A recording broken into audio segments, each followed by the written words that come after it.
Hello and welcome back everyone. In the last video, we learned how to write a proper engineering prompt, specific dimensions, specific features and no guesswork.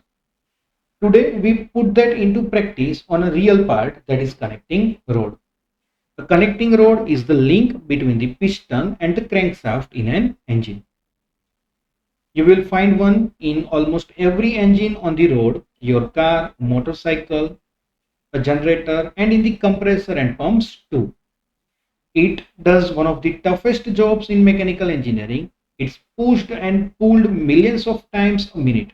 So it has to be light, strong and precise. As you can see, there is a one end named small I that connects the piston pin riding up and down with the piston.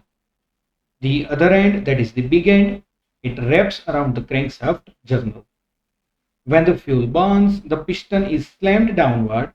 The rod transfers that push to the crank and turns it. And on the way back up, the rod is pulled.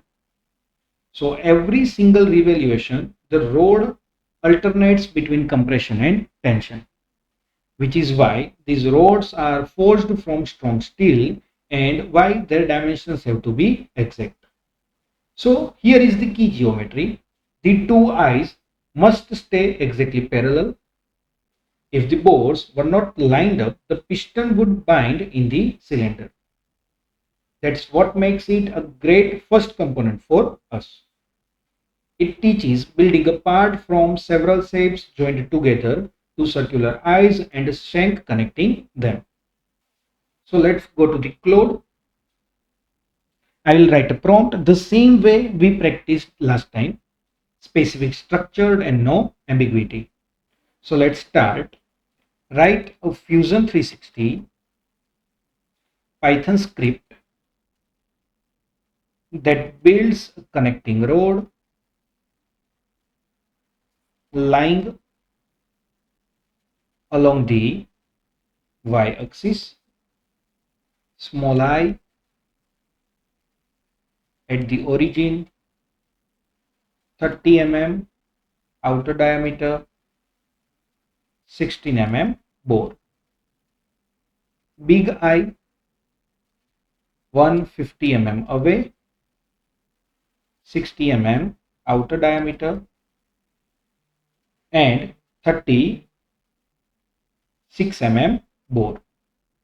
Join them with a 20 mm wide shank. Extrude the whole union 15 mm as one solid body named connecting rod. Then cut the two bores. Dimensions are in mm and repeat in error handling. So notice this prompt has everything we talked about the last video. The component, the units, every dimension, the build order and the output we expect. So press enter and let's Claude generate.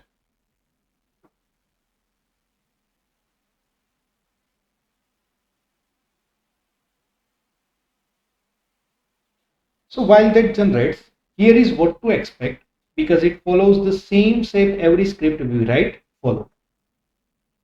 First it draws the outline on one sketch, both eye circles plus a rectangle for the shank. Second, it extrudes all of those profiles together as a one blank. That's what fuses the two circles and the shank into a single connected shape instead of three separate parts.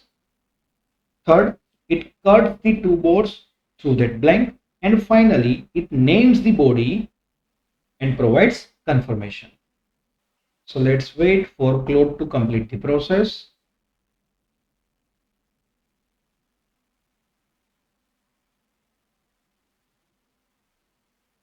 Now the Python script is generated. As you can see, the commands are provided with the required details. Libraries have been imported and within the run function, all the step-by-step process is clearly mentioned with the parameters and its values. So if you see, first it has generated small I outer circle, then big I outer circle, then shank rectangle, then union of that three bodies into a single body, and it has cut the two boards through the unified body. So that's the whole part built from a handful of shapes joined together. Now let's build it for the real. As we want to execute these to the Fusion 360, let's say execute to Fusion. So it has started. So let's go to the Fusion 360, and over here let's wait and see what components are getting generated. So there is our connecting rod, two eyes, a shank between them, both boards cut clean and through. Now let's verify the dimensions. So go to inspect, measure. Let's see small eye, 30 mm outer diameter, 16 mm bore dia. Then for the big eye, outer diameter is 60 mm and the center distance is 150 mm. So all matching the specification. So now let's close the dimensions. So today you show the full workflow end to end, a real engineering specifications turned into a precise prompt, turned into a script, turned into a verified mechanical part. So in the next lesson, we move to our next component. So I will see you there. Thank you for today.